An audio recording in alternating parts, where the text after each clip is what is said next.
Hey guys, this is episode 2. Well, really, first episode because the other one was just an intro. And my first video is, like the title says, Eldrad Ulthran. Now, personally, I think he's one of the best characters in the whole 40k universe. Not just Eldar, but out of every single character and every single codex. Simply because of the stuff he can do. Eldrad Ulthran is a character you use not as a close combat demon, like other characters are, like Manis, Kalgar and Abaddon. These guys are the guys that can hit a squad and pretty much probably wipe the squad out before they've even had a chance to know what's hit them. But Eldrad Ulthran works in pretty much the opposite way of that. This guy is the epitome of the Eldar. He helps out every other unit on the board. The only downside to him is he has the foot slog. So an army like mine, my jet bike / mechanized Eldar, I can't use him. I used to use him when I played shoot the aspect Eldar, but since I've changed my outlook on the way I'm going to play, I've not used him for a while. It quite saddens me really, because he is one of my favourite characters of all time, and he is a very, very dangerous character to have on the board. I'll just give you a quick run through what he's got. He knows all the psychic powers. He has Eldritch Storm, Fortune, Guide, Doom, Mind War. You can use 3 of those a turn. 3 powers a turn instead of the usual 2, because he has the Staff of Ulthran, which basically you can use his third psychic power, and it can be one of the 2's already used. So you can use the same psychic power twice. Not 3 times, but you can guide 2 units and doom a third. There's always something to think about having 3 powers when he knows them all, and he can do 3. And one I like to do is Mind War twice.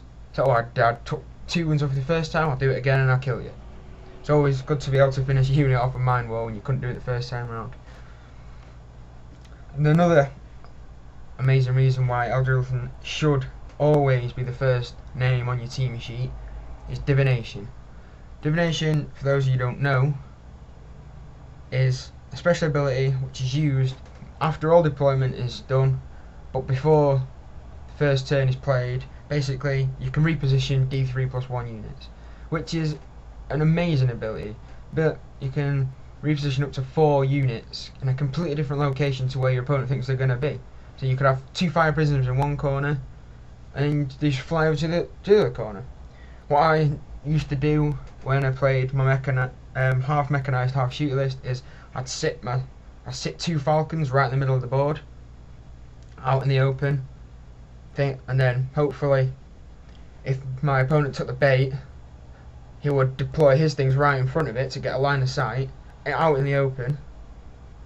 And then I could use Divination and move my falcons out of the way and get shot, and then his units are left out in the open. And it doesn't even matter if he doesn't take the bait, because either way I can move a minimum of 2 units. My falcons go back behind safety anyway.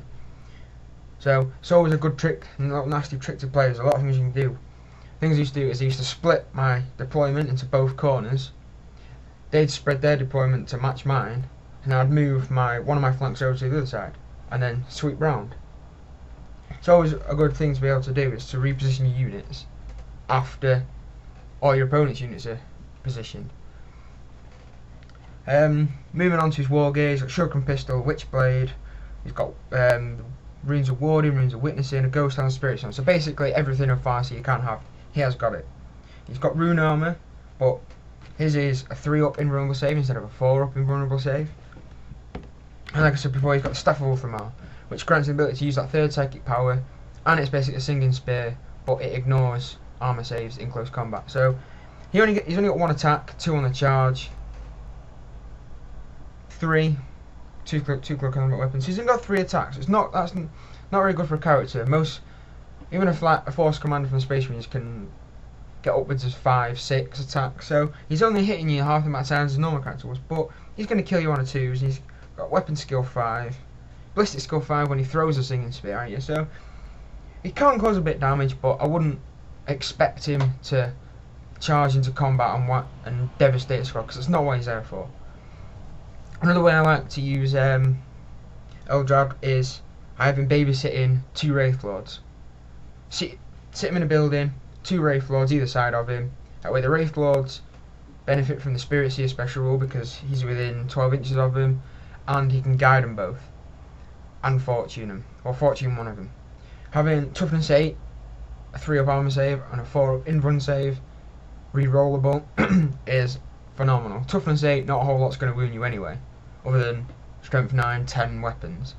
But having that 4-up re-rollable cover save is fantastic. Countless times I've still had 2 Wraithlords alive on the board at the end of the turn, and they've just been bright lancing and missile launching everything to death.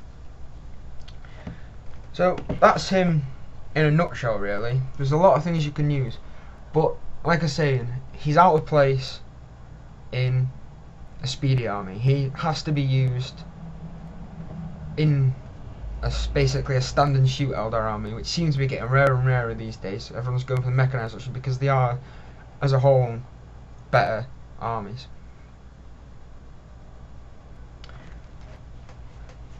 And like I was saying, he's got everything a Farseer can have. He's got all the psychic powers, he's got all the war gear, and he comes in at 210 points. That is dirt cheap. If you gave a Farseer everything that Eldrad Ulthran has, he would come in at, I've not done the math, but probably 250, I think.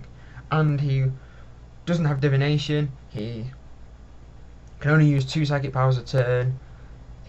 She would be able to only 4-up invuln, singing spear, but doesn't ignore armor saves. So Eldrad Ulthran is a bargain, basically. He is a bargain. You maybe, if you want to specialise your Farseer, say just take him on a jet bike like I do, with Doom and Fortune or whatever, then that's a better option. But if you want to go for the on-foot Farseer, which can do anything you want, Eldrad is the guy for you. I've used him more than enough times. Got a funny story about using Eldrad actually. I was playing a Tower player, came to the closing stages of the game. This was when I first started playing Eldrad, and I got brutally slaughtered, I don't mind admitting. Eldrad Ulthran and a squad of Guardians was all I had left in one corner. A Piranha for the Tau came round the corner into range of Eldrad.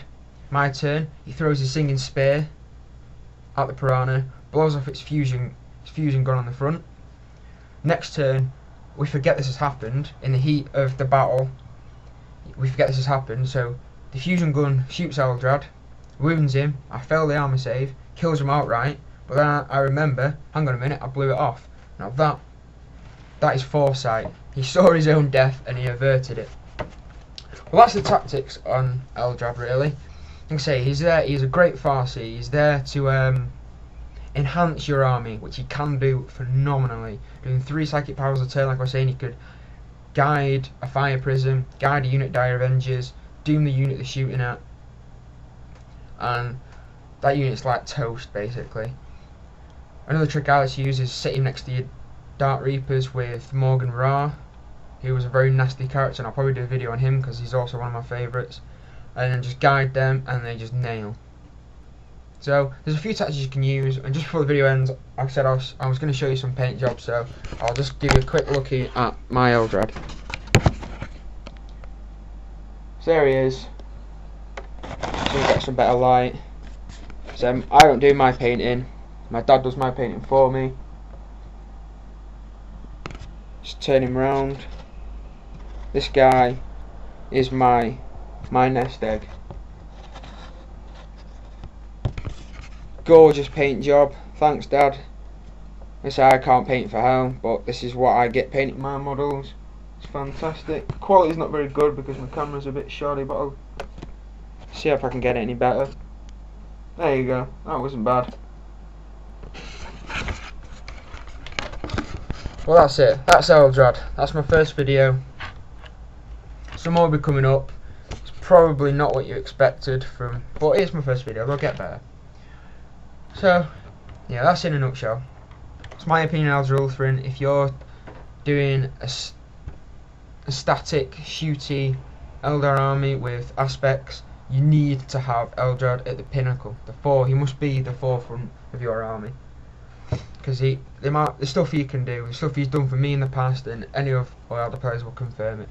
So, that's Eldrad Ulthran. I'll be back soon with another video.